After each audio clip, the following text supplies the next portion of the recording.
Hello, and thank you for tuning in. This feature is about a unique way to plan and design information graphics. My name is Michael Stoll, and I am teaching information graphics at Augsburg University of Applied Sciences here in Augsburg, state of Bavaria in Germany. Information graphics are an attractive way to inform people and convey knowledge visually. Information graphics today can be found in newspapers or magazines, on TV, or in annual reports. Even NGOs use it to get their message heard. This feature is about one of the most outstanding information designers in the field, Fernando Baptista, who is Senior Graphic Editor at National Geographic in Washington, D.C., and a good friend of mine. Fernando's workflow is unique because he combines analog crafts with digital tools like Adobe Photoshop, Illustrator, and InDesign to take infographics to a new professional level. Fernando and his way of working is a huge inspiration for all of us. Got curious? Let's get started. Welcome, Fernando. It's a great pleasure to have you here today and to talk about your work for the National Geographic in Washington, D.C. Hello, Fernando. Hello, Michael. Thank you very much for the invitation. For me, it's really a pleasure and honor to be, with you, no? So. Thank you very much. I often wonder, what is your official title at the National Geographic? I'm senior graphic editor, so my role is basically propose ideas, design graphics, and produce the graphics and animation for print and digital.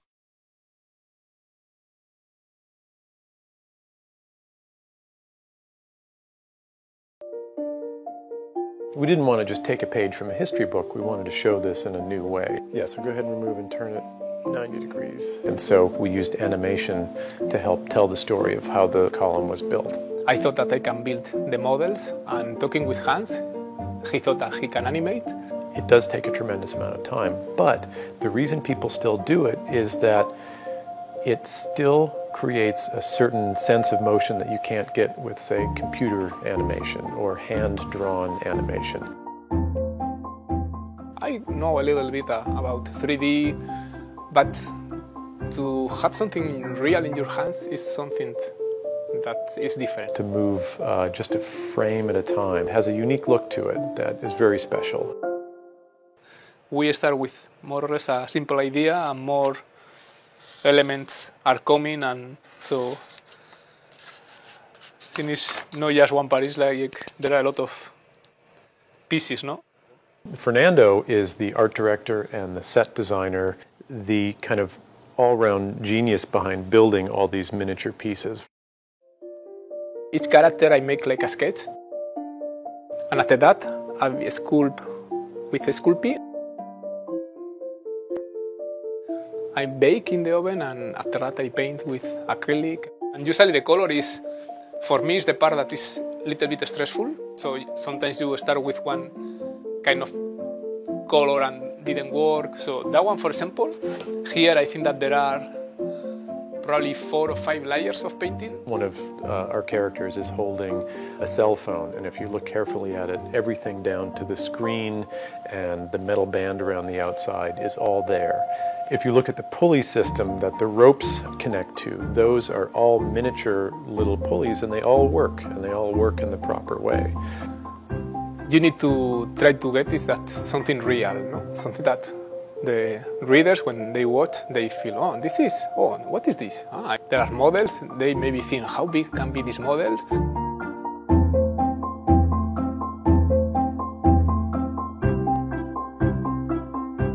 The reason we're using 2 different scales for this film is that on the one hand we need to show the characters actually building the drums and carving them and pulling on ropes and putting the column together. And then on the other hand, we want to see the whole thing happening in one shot. And if we tried to use the same scale, the tower would be taller than the ceiling of the room that we're in. So Hans is the director behind the scenes, no? So we work together, but he is the director of the video, no? So a lot of ideas came when we talk, and at the same time with both the ropes around with this one, but he is the eye behind the camera, so he always finds the best point of view. Kind of like this, and then that way we can just see his head. He animates, and I help a little bit to animate, but he is the guy that animates, and he put together all the story, no? Even though this is an animated film, we're trying to be very historically accurate. So we've spoken to Lynn Lancaster, who had the theory about how this column was built. And she told me, I didn't build the model at that time, and the model is always very helpful, no? And this one you can really see the stuff that worked and the stuff that didn't work. Because that was what was hard for me in the computer model, is you have to get the ropes so that they don't bump into all the different supports in the tower, and there's a lot of support, so it's like, winding a rope through a rainforest and trying to get it not to touch any of the trees. One of the cool things about building a working model, once you put them together, they have to work so we can film them. They actually have to function. You see some of the challenges that the real builders must have had. Like if you pull a rope in one direction, is it actually going to, turn the pulley the right way? How much lifting power do you need to lift up a 30-ton block of marble? And those are all problems that had to be figured out back then. And there are also problems that we had to figure out now. One of the things that I took away from making this film is a really strong appreciation for how much work went into building the real column. All the artisans involved, all the craftspeople, building and filming this thing in miniature really made me appreciate what people must have gone through making the real thing, and I hope viewers of the film can take that away too. All right, so that just to make that clear, you're not working in print alone.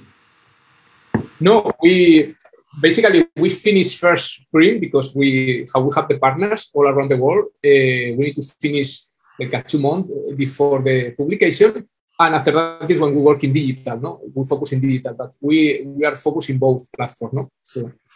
All right, so print is first. I recall that right, and then you're working digitally and for digital. What does that mean? Is that just animations or is it also interactives?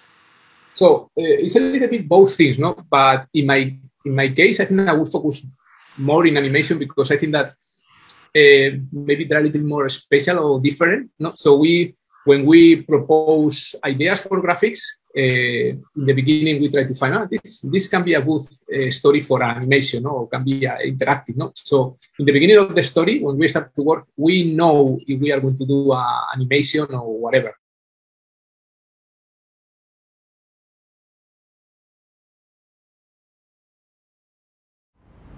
In the heart of Rome lies a mystery. Trajan's Column is one of the most impressive monuments to survive the fall of the Roman Empire, and researchers are still trying to understand how it was actually built.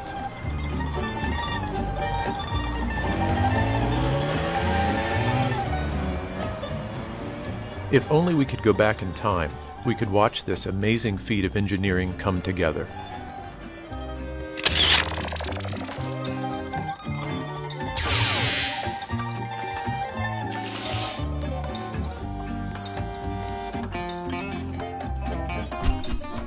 The column was dedicated by the Roman Senate in 113 AD to honor the Emperor Trajan, who had just conquered the Dacians, all but wiping them from the face of Europe. The architect was thought to be Apollodorus of Damascus, who had already designed Trajan's Forum. At 126 feet tall, the column would require 29 blocks of solid marble, each weighing from 25 to 77 tons. These were brought from a quarry north of Rome and floated up the Tiber River to the work site.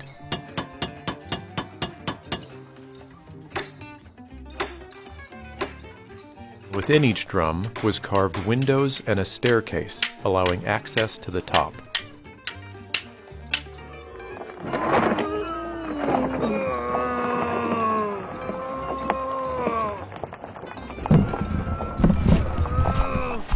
A current theory says the drums were rolled into the base of a lifting tower, a sophisticated scaffolding and pulley system for lifting the drums high into the air.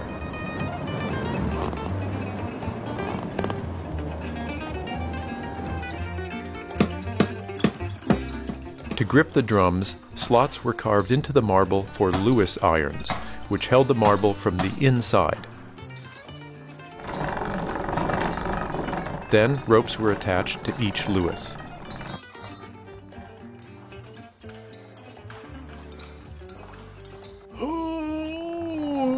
Providing the power for lifting the drums was a series of capstans working in concert, each pushed by perhaps a dozen men as well as horses.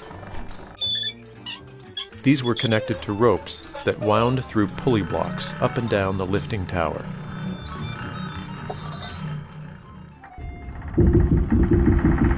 In this way, a marble drum could be raised high above the streets below.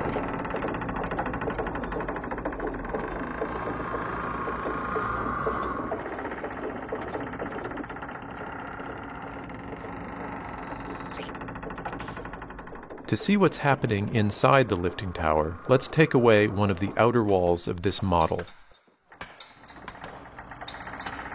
A drum is lifted and then lowered onto a trundling platform. Ropes are disconnected and the drum is moved horizontally. Then, new ropes are attached. The platform is removed and the drum is lowered and secured into place.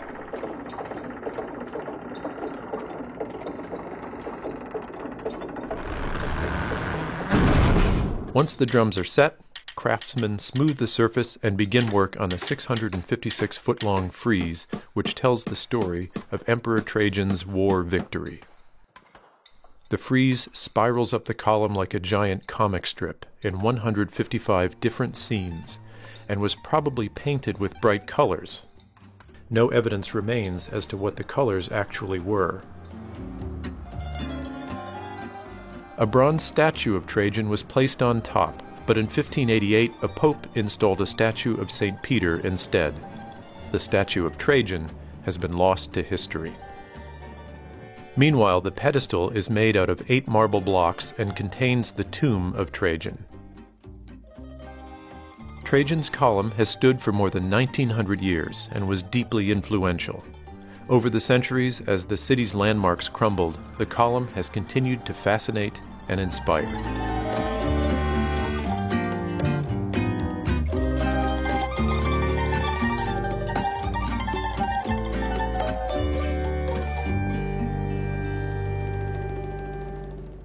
All right. I didn't say that term yet, but you're working in the field of infographics.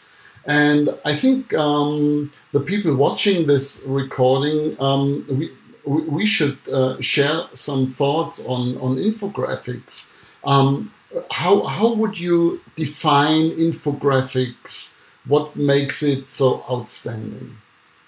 Well, for me, infographics is to tell stories visually, visualize stories. So sometimes you in an article you have photos, you have text, but there are some area of the story that you need to tell, And I think that the graphics fill up that gap, So reconstruction or process or cross section. This is my main role, Or another co-workers, data visualization. So I think that this kind of analysis or a story that you can understand without the graphics is very difficult maybe to explain with a photo, with a text. I think that is our role, Work like a team, Each editor working one part, but that is our role, To tell stories visually, All right. So we could say that information graphics on one hand enriches the possibilities of the magazine to convey information, to explain to the readership, to the readers, what is the result of research. Is that right? Yeah, I think that is the idea, no? So we tell that part of the story that you can see in the photos, no? And sometimes my role is, travel to the Amazon or travel to Turkey and meet with the experts, gather the information and translate all this information to a graphic, no? Infographic, no? So I think that is the role, no? Or sometimes we create animation in different styles, and that we try to surprise our readers too, no? With different styles of information, no? So I think that is our role, no? First print and later digital, no? All right. Wait a minute. You said you traveled to the Amazon, for example. So does that mean that you actually go there with your team? Yeah, usually, depending on the story, it's convenient to go to the place, to research, no? So basically, I work with a researcher for each story. Sometimes if the story is big, it can be like 2, 3, or 4 researchers, depending of the site, no? And so we usually get appointment with the experts, in the Amazon, in Jerusalem, in Peru, in all kind of places, and usually normal time is around 1 week on the field. So I met with different experts and I gather visual, no? And I met with them. Sometimes I saw the sketches. So and it's very convenient, no? Because I need to tell that this is the best part of my job, no? Because is to meet with the best expert on the field is something unique, no? And after that, made possible to do my job. So I don't have this kind of visual. For example, if I want to make a cross section of the rainforest in the Amazon, it's difficult to do it if you don't go to the place, no? Or how look the oldest temple in the world, no? Göbekli Tepe in Turkey. So if you don't have this kind of visual, or I think that is very difficult to translate, no? To something accurate, no? So that is the best part, no? To meet with the expert. Sometimes I came back with thousands of photos and sketches. Sometimes I sketch on the field. Sometimes I go to the place with some kind of initial idea of sketches, and when I show to the expert, or when I am in the place, I totally change the concept. No, we can do another thing, no? So it's really, really interesting, no? That part of and I think it's part of my work, no? That's great. So a solid foundation for the graphic is something that you get out of your personal research. And how can I imagine you working together with the experts? So is it like a ping pong game, or is it back and forth all the time? Or is there one point where you say, no, now I'm on my own, working on my own? Usually, the researcher is in contact with is my connection between my work and the expert. Sometimes, depending on the project, we can get, sometimes it's 1 or 2 experts, but sometimes you can get 15 or 20 experts, no? So that is crazy. Hundreds of emails, a lot of information. So the experts are the key for my work, no? They approve the idea, no? The initial idea. During all the process, we spend 2.5 months, more or less, or 3 months from the beginning to the end of the process to produce a graphic. They will be in contact with our researchers, no? So, and they will see the graphic during all the process, from the initial sketches to the art in progress, the text, diagrams, all need to be signed for them, no? So it's very, very important, no? Excellent. So the interesting thing is that you have your sketches that get approved in all states by the experts, but they are still basis to your work after that or during that process.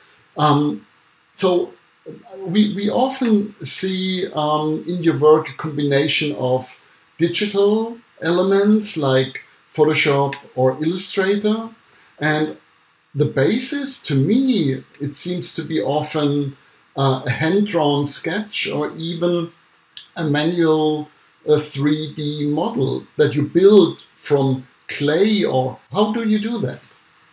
So it's something that when I was young, so I always enjoyed to make, models, or, sometimes we monster or sci-fi characters or whatever, no?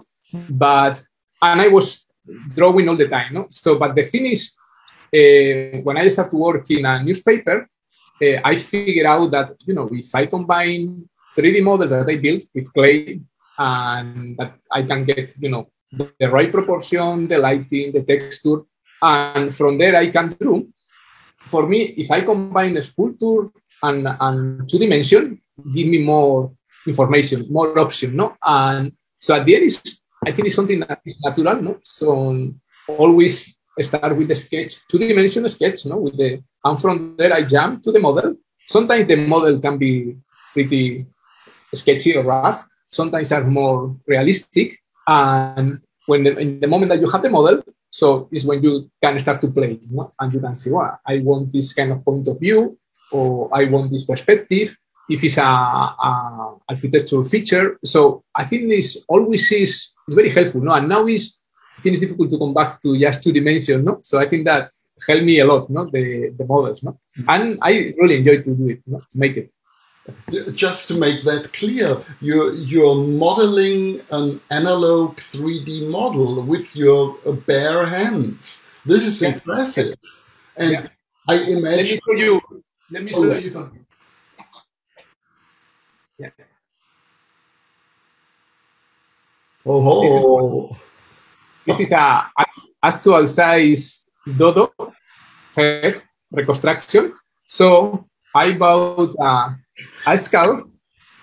So from there, working with the experts, I build my model, and with this model is when I can create the illustration. No? So, this is another. This is a saber tooth. Oh yeah, I know that from the graphic. Yeah. So the other side is just rough sketch, but all the other things is pretty accurate, no? So, and in the moment that you apply the light, is what you can. No? All right, I see.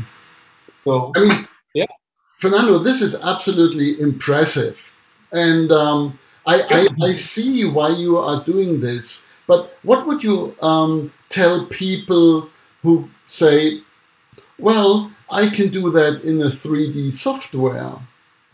Why don't you do that in a 3D software? Yeah, definitely you can do it. I think that each one need to find his path, no? For example, in my case, I like to spool with, analogic style, but you can do with 3D. But I think that usually, if I spool analogic, I can do faster, and I have more control of the light, or I have more control of the texture. There are something special and unique, no? This kind of imperfection give you, something that is very difficult to get in a 3D, no? So model, no? With computer, no? But working with, this is my tools, no? Dentist tools. Working with these tools is very easy to, the same that when you write with a pen, no? So you have your character, you have your, your strokes, no? So give you this kind of personal style, no? So, but it's not super important in some point, because the important in the graphics is the information. But I think that in this kind of level of illustration, I think it's important to get some kind of character, no? And it's something that I try with my graphic, no? That it's a combination of one side is the illustration. I think is beautiful, so you can get this kind of first impression, and from there, when you read, the information will be good, no? Too, no? At the same kind of level, no? So I think that is my way of work, no? So yeah, in my opinion, that adds a lot to the final product. But I would like to come back to the tools that you just showed. They remind me of my dentist's tools. Is that right? Yeah, that one you can buy. So in Amazon, and there are dentist tools.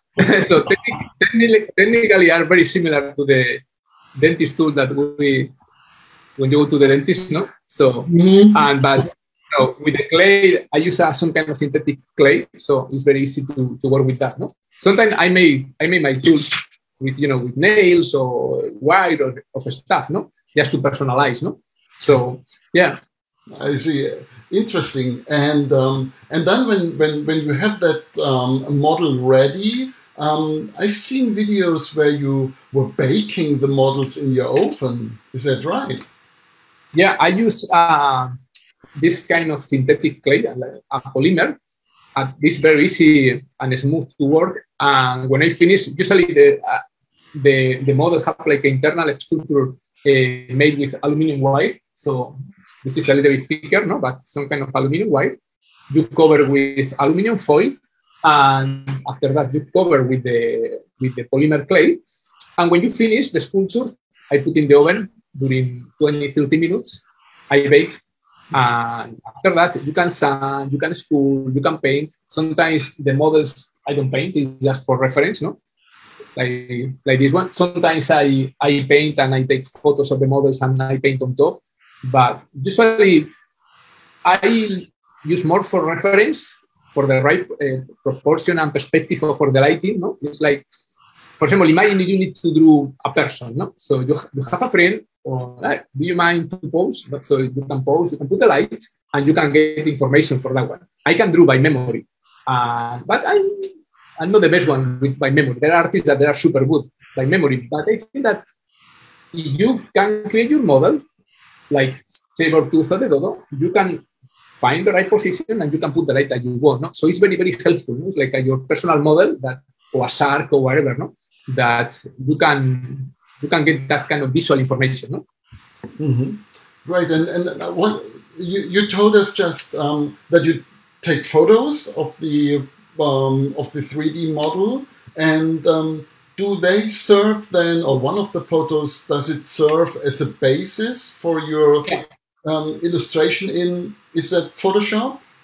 Yeah, usually to create a model, all the measurement, skeleton, muscles, that have the right measure, no? So the proportion are very, very correct, no? So when I have that one, I take a photo of my model, I print and I trace just to keep the proportion.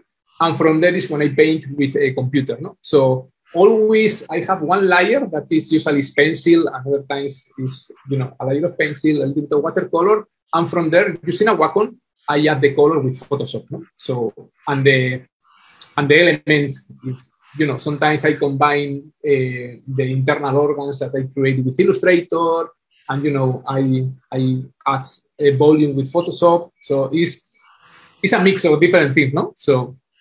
All right. So, I mean, we are still at the level of illustration, aren't we? I mean, when do you enter the field of explanation? So is that when Illustrator comes into the game, or? Usually, the first thing that I do is find the concept of the story, no? So if I propose one story, like the saber-tooth or the dodo, first thing I research by myself, and I get one. What is the point? What can I tell about this? No. So when I have the information, I start to sketch, with paper and pencil, the concept. No. What will I tell? If it's the size, if it's the anatomy, if it's whatever. No. And from there, I figure out the design, and from there, I sell my first concept to my bosses. They approve the story. So, well, I think that we can do a graphic about the saber. No? When that one is approved, is when I hire the researcher. Usually there are freelance researchers, Patty, Amanda, a bunch of them that work with me, some of them the last 14 years. And the role is to contact the best expert on the field, on this stuff, and contact with them. And usually the first meetings, I like to be part of the conversation, no? Part of the met with the expert, no? You can get some kind of contact, and in 1 hour or 2 hours we can get a lot of background, no? From there, we share the idea that we have for the graphic, they approve that concept. They think if it's possible. Or sometimes they tell me, oh, but you have these new things that is, no? So, and from there is when my two-dimensional sketches, I take a photo of the sketch, and is when I design the graphic in Illustrator. No? So I decide more or less with my bosses, I propose, we can do 3 pages or 4 pages or something bigger or smaller. And from there is when I start to design in a template using the two-dimension pencil sketches and start the distribution of the information. No? If I would like to talk about this part in this area, so I made the distribution of the graphic. And when I have that one, is when I jump to the model. No? So the model is more in the middle at the end, more than the, no? So, of the process. No? When I know all the information, so, and I know the concept of the graphic, is when I create the model. No? And from there is when, I refine the elements and all the things. No? This is absolutely impressive, Fernando. And I also imagine a lot of work. And you just told us that you're working with researchers, 1 or 2 researchers. But what about the team at National Geographic? How many people are working with you, and what are their tasks in the process beside the researchers? Yeah. So usually for print, we have the researcher, but during all the process, well, we have some kind of exams. So this kind of exam is that you show, like your review, you show the first sketch to the executive team. So when the graphic is in process, we show to the graphic department. No? So we have feedback from all the people in our department, and usually with the researcher, we write the text, so more than me, no? So with the ideas that we would like to explain in each part of the graphic, very, concrete ideas, and from there, a writer of the staff refine all the text, no? So I work with a designer too of the story. Usually, I design all the concept of the graphic, but usually there are typography. In National Geographic, the book of style is very open. So, well, it's very open. Each story has like individual details, no, like a title or a font or something special, no, or detail that just to personalize the stories, no. So I need to work with a designer just to figure out that part in my graphic too, no. So and from there we have the copy editors that they check all the graphic. My bosses check all the graphics several times, and in the last moment we have the posting review. That basically the posting review, not now because the office is closed, but in the past you have a room with the walls, and you hang your graphics, and more than 100 people go with a post-it, and they take a look and say, I like it or don't like it, or I understand or don't understand. So it's like the final check in our process, no? And from there is when we jump to digital, no? And sometimes digital, during the research, when I working for print, we are researching from digital too. So, and when I working for print, I'm thinking digital too, and sometimes making storyboards or making the point of the story, no, for digital. And from there is when we make an animation, is when you need a big team, no? And this big team is, we work with the photographers from National Geographic that they help us with the light. So we work with the video team, so that they work with the cameras. And so there are a lot of people in the office that sometimes for a scene that we need to shoot, maybe you need 4 or 5 people. So we hire the people that you have 30 minutes because we need this shoot to shoot this, and we need some help to move something. So that is basically the plan, not that we have lab because we create some kind of a team in the house that we can produce animations. Sometimes we hire for the sound some experts outside, but we create from the storyboard to the final piece all in-house. No? That was some kind of like experiment, and I think it's working. No, so. Wow, including the over 100 people reviewing your graphic. This is impressive. So everybody at National Geographic is invited to put post-its on all parts of the upcoming magazine as an internal review. Wow, this is really impressive. And I wonder, how long are you working on one topic, first in print, then in digital? Is it, you said for print it would be about 3 months, is that right? Yeah, usually imagine, depending on the year, no? But usually each year I produce around 9 projects. So these 9 projects can be 7 for print and 2 digital, no?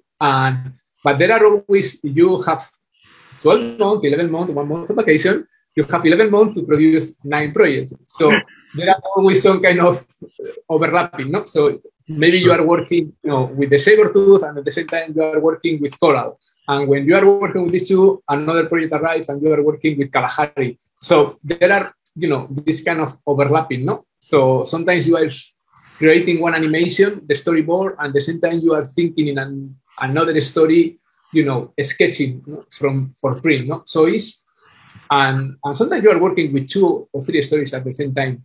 And it's pretty complicated. So that's fantastic.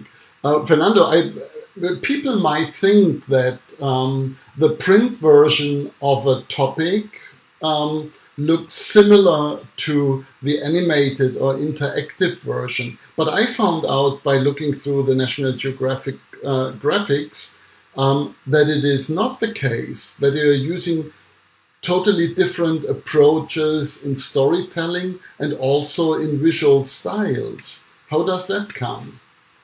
Yeah, I think that when I started to work in National Geographic, usually the digital, approaches was some kind of, PDF or something based, 95% in the print version. But I feel that it wasn't great. So it's something that, I think that there are like 2 different languages in some point. No? One thing that works for print is difficult that works for digital. No? So the thing is, the concept that we have is, we have information for this story for print, and with this information or more information that we have is when we jump to digital with a new approach. No? So totally different story. No? So different. I think that basically we use the information for digital, but the concept, the storyboard, the animations are totally new, and basically it's a new project, a totally new project. No? So excellent. And so, how about the subscribers of the magazine? They can have the printed version, of course. They will have it probably. Do they also have access to the tablet magazine, or how are they able to compare the 2 versions? Yeah, I think that you are subscribers, so you have you are subscribers to National Geographic, so you will go to the print magazine and you have access to the digital content. No? So and you can find the information. Sometimes you have more photos or more videos, or there are another stuff. No? So I think that the digital can be more richer, no, because you have more stuff. But personally, I love print for this kind of feel, of the print, no. But I think that both have different things, no. So you hardly find any graphics normally that you could compare content-wise, and this is something that I really think is interesting also to use it as a tool in teaching information graphics. What you're also doing, you're giving workshops all over the world. And what did you learn while giving these workshops to students worldwide? What did you find? Did they like it, or what? I think that the most interesting thing that I found in all this workshop when I teach in the university, is that I think that people can feel the passion that I have, or when we work at team, we have to create animation, and I think that is good, because they feel that these people love their work and they enjoy, and sometimes it's very hard. No, usually always is very hard to produce a graphic, no? But, you know, there are some passion that I think that you can transmit to the people, and I'm very open with my technique. So all the techniques that I use, I show them, and I think that they think that one is very important, no? Because it's not something that this is my technique, and I didn't tell you my technique, how it works, no? So I always explain how I create my graphics, and they really appreciate that kind of, you know, yeah. I'd like to add that when I was a guest in one of your workshops, I saw students highly engaged, almost immersive, working on a model. And I think that the combination of the analog 3D, the haptic work, along with the translation later on into the digital world, like with Photoshop, Illustrator, or animation programs. This combination of analog and digital, this is what contributes a lot to the high quality, not only of your work, maybe also to the quality of the student work. Yeah.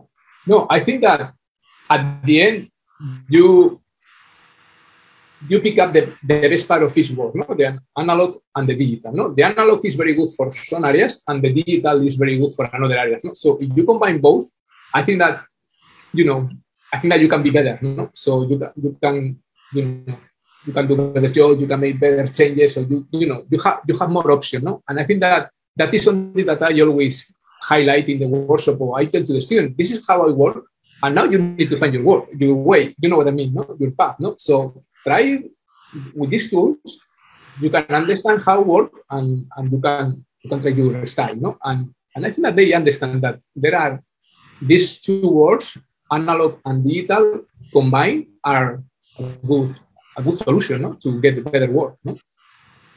Excellent. So one final question, Fernando, and I know it's a hard question, but what comes to your mind when you think about the future of information graphics? Is it a field that gains importance or will gain importance, or has it reached its high point already? I think that, we need to be optimistic, and I think that we need to think that there are, young people or people that will try new things. And I think that there are a lot of opportunities with infographics and with data visualization. And I think that people love it. The thing is, we don't have time right now to read a lot of stuff, and there are something special with infographics that you can get a lot of information in a very small time. You can surprise the readers. That is something that I always tell to the students and to the people. No, we try to surprise, to engage the readers, no, and so I think that there are a lot of options, and I'm pretty optimistic with that one. No? So I think that the future, I think that will be good. I think. Yeah, I totally agree, Fernando. I think the golden age of information graphics hasn't yet begun, and it will be more and more in the future. And it's a very attractive form to convey information. And thank you very much, Fernando. Thank you. Thank you for the questions.